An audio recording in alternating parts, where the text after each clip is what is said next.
Hello, everyone. I've got exciting news. You may or may not have seen the post by Firehose Games, but they have confirmed that the patch is coming on Thursday, August 31st.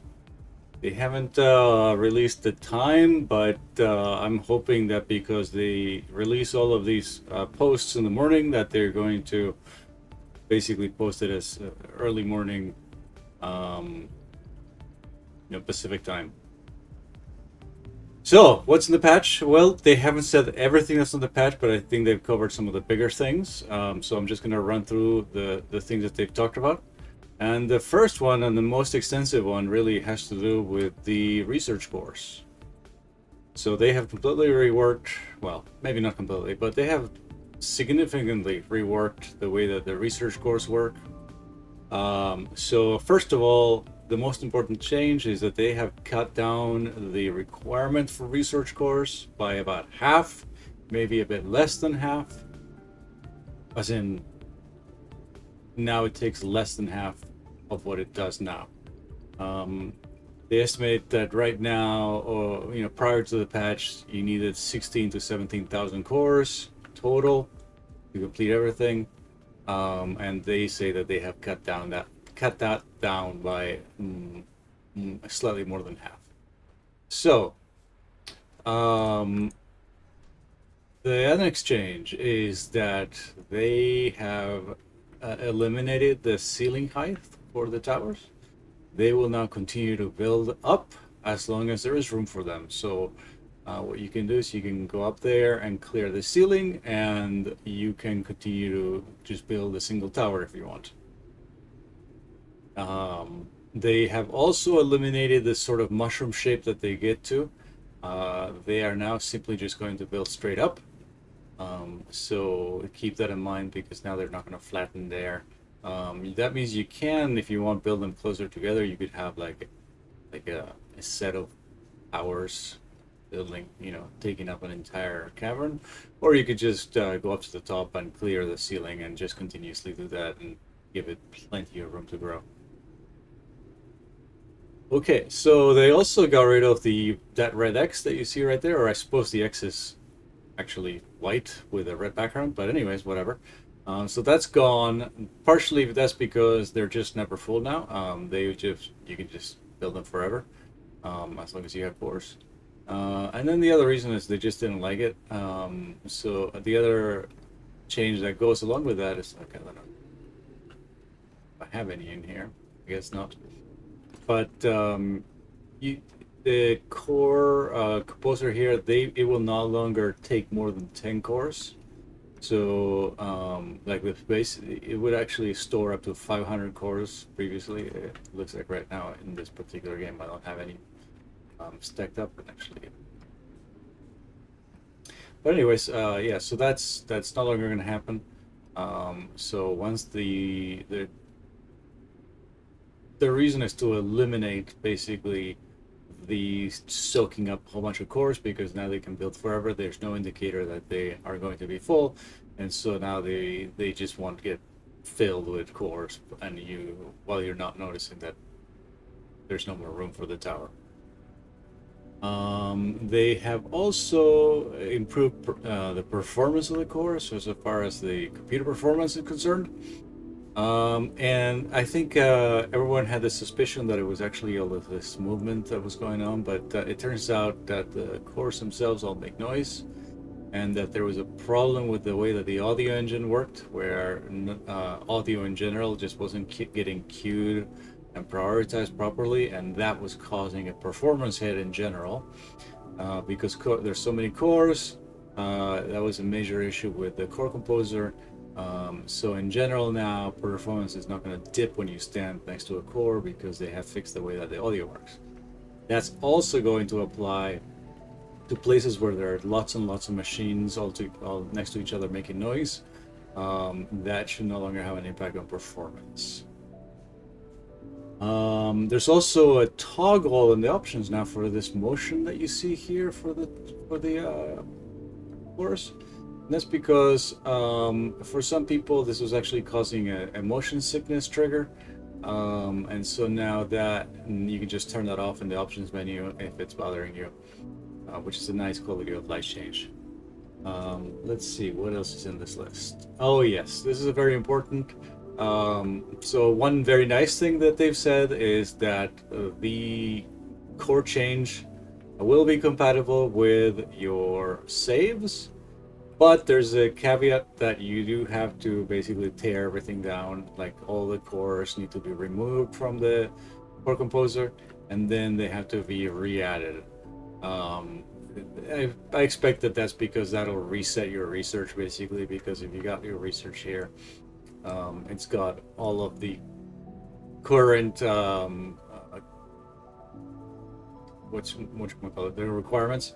Yeah, so it's got all the current requirements right now. So as you remove things, that it will get reset.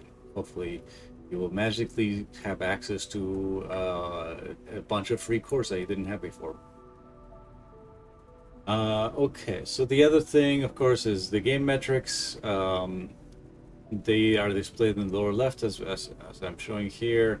You know, it's going to be more extensive than what we can see right now in the build, as I said in my previous video, which I will hopefully have a link up on it at this point.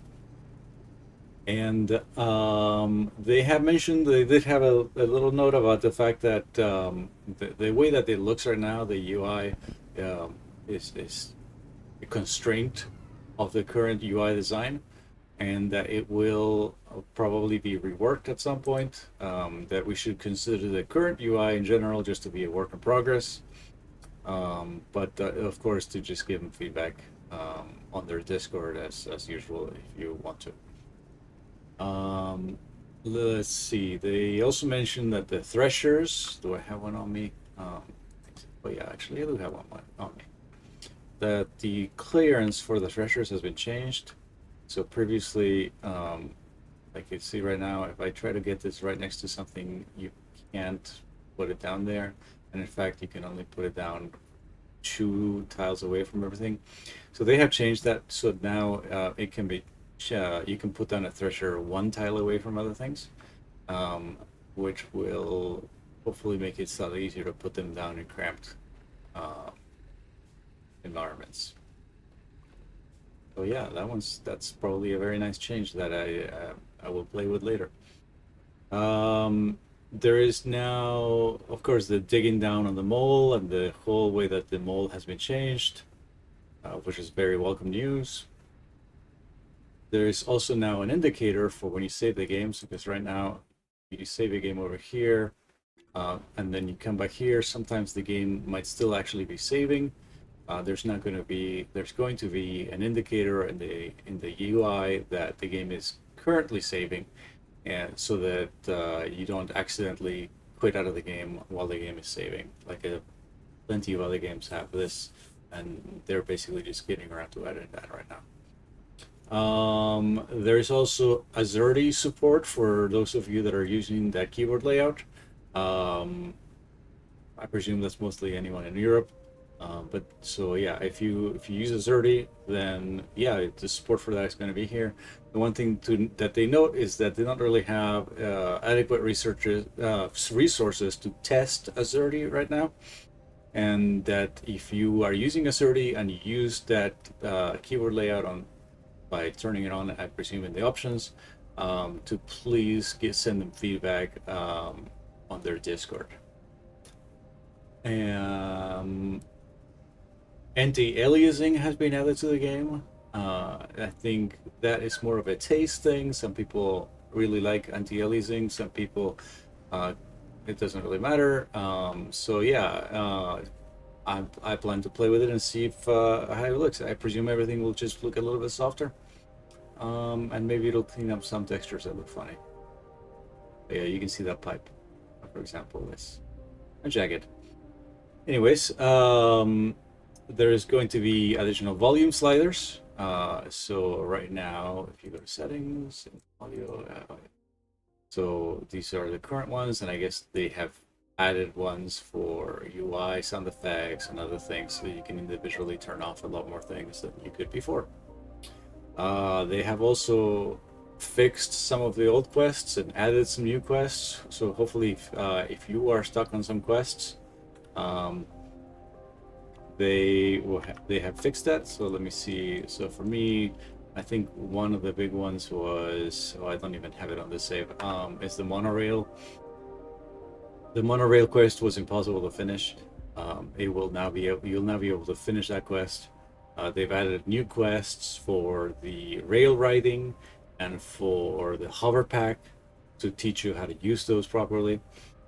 And yeah, so that should be a welcome change.